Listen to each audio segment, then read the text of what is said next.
everybody, and welcome back to Teacups and Blossoms. My name is Becky, and today is our lesson 2 for our tea informational series.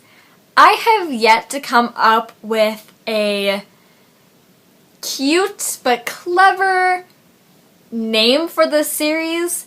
So if you guys have any ideas, let me know in the comments, because I think now that we're on lesson 2, we might need it soon. Because I don't know how many videos we're going to have in this, but yes, so there's that. So in lesson 1, I talked to you guys about the very basics of tea, such as the difference between real tea and herbal/tisane teas. And we also talked about how the Camellia sinensis is grown, and yada yada yada. Today I'm going to talk to you guys about the differences between the different real teas and the differences between herbal, tisane, and rooibos tea. This video might be kind of a doozy because there's going to be a lot of information, so make sure you have a notebook or pen, or you can have a notebook or pen later and write the notes later, but you might want to take notes. And so before we get started, I want to tell you guys a few keywords that are kind of going to help you during this video when I mention these things. So the first word is oxidation. Oxidization is when you mix multiple herbs or plants together and let their flavors and aromas develop and come together for a few minutes before you go to the drying or cooking process.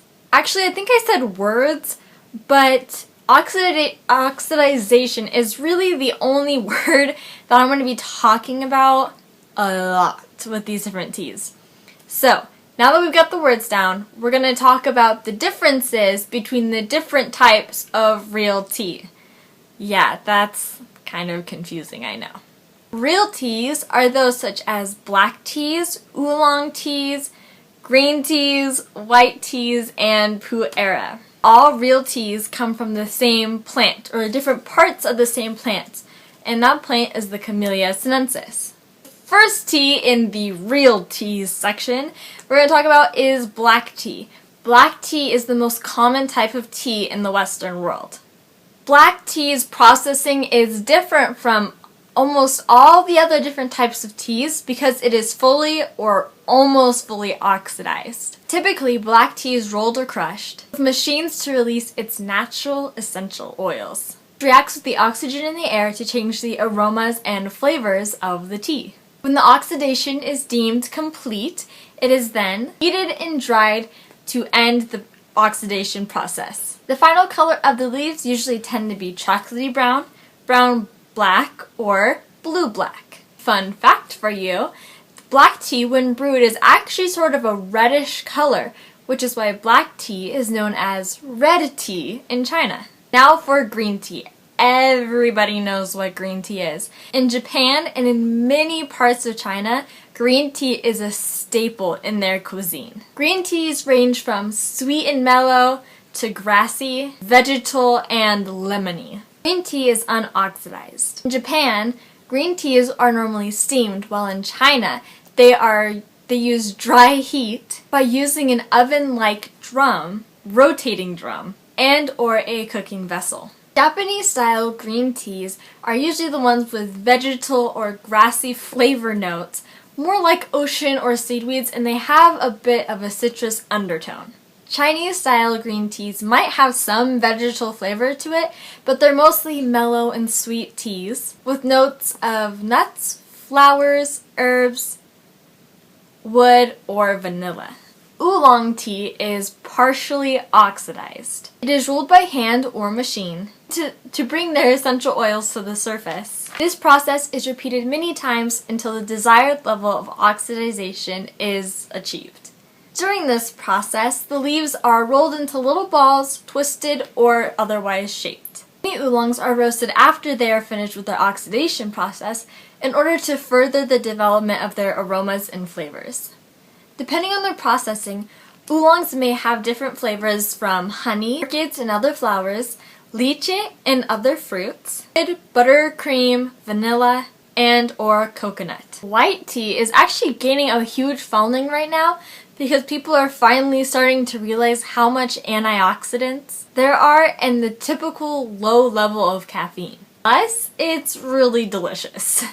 I love white tea but sometimes white tea can be a little bit on the expensive side, so I don't get it quite as much as I usually do with like black tea or oolong or herbal. White tea is plucked from the buds of varietals, which generally have a lot of down or fine white hairs on them.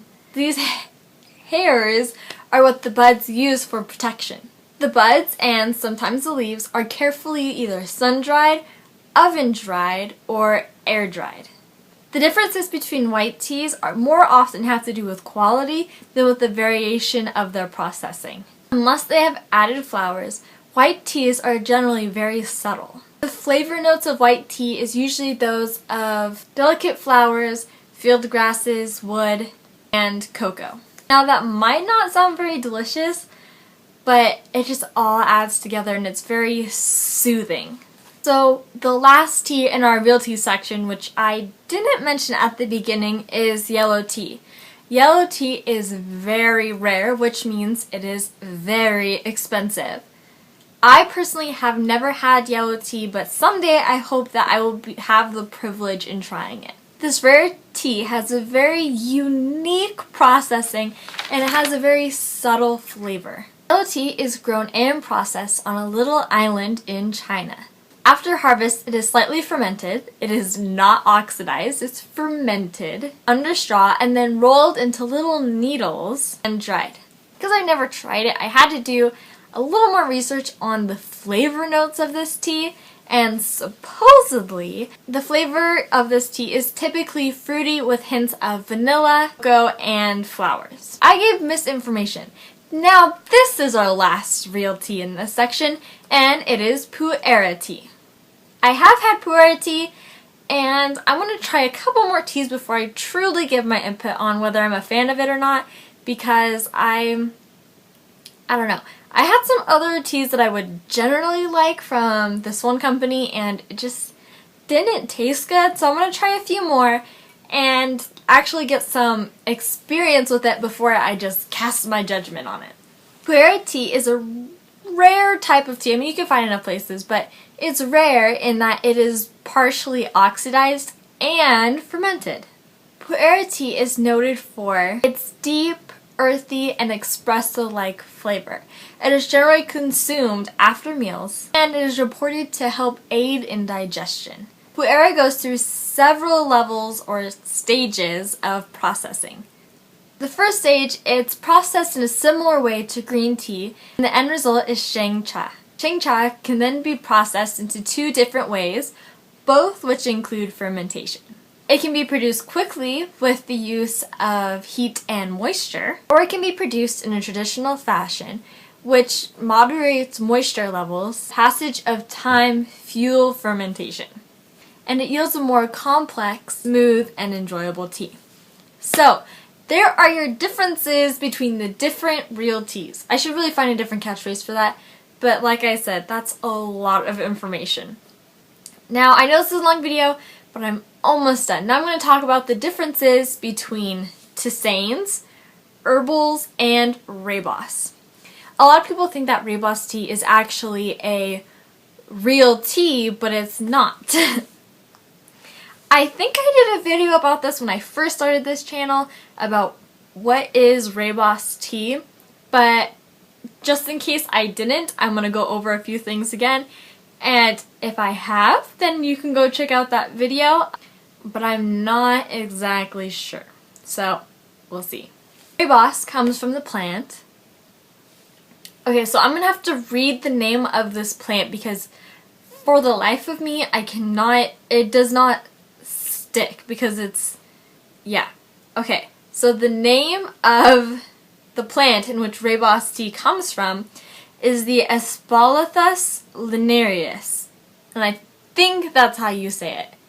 I wrote a little sticky note thing because I could not remember. Rooibos comes from the African word which means red bush, which means sense because rooibos is a very, very red tea, the leaves and the brew.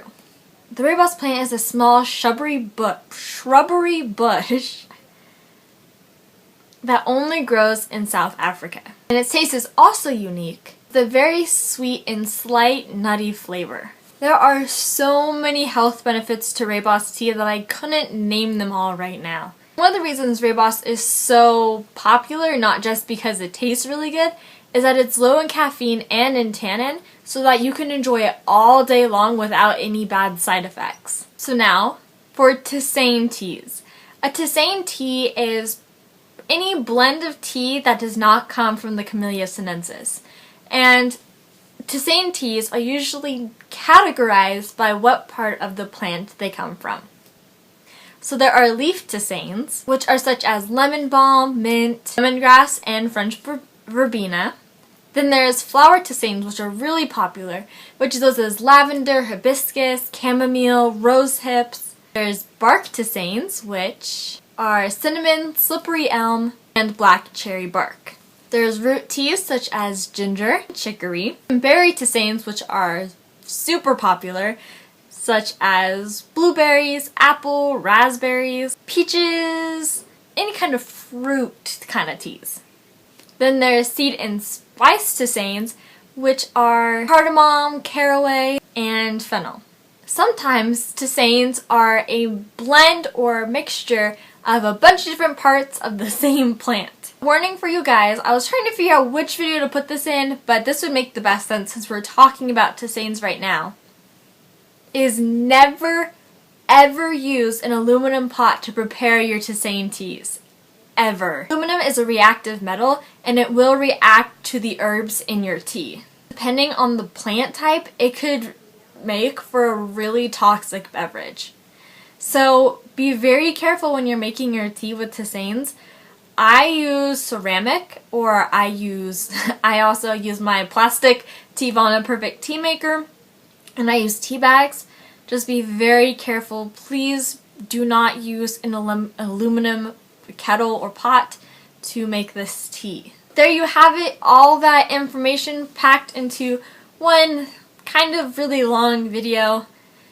Yeah, I hope you guys have enjoyed today's video and have learned a lot. All of this information has definitely helped me in this tea adventure, and when I'm picking out teas, even though I'm not like, oh, well, I want this because blah, blah, blah, blah, blah, it's more like I'm able to share information with other people, and it's just cool to know about what you're drinking and where it came from, how it's made, and all that stuff. So, if you guys have any other ideas for videos, if you guys have any questions about tea in general or about me, let me know in the comments, and thank you so much for watching. Now, make sure you come back for lesson 3, and I don't know when I'm posting that, but it's coming, so be ready. I hope you guys are having an amazing day full of tea and happiness, and I will see you next time. Bye!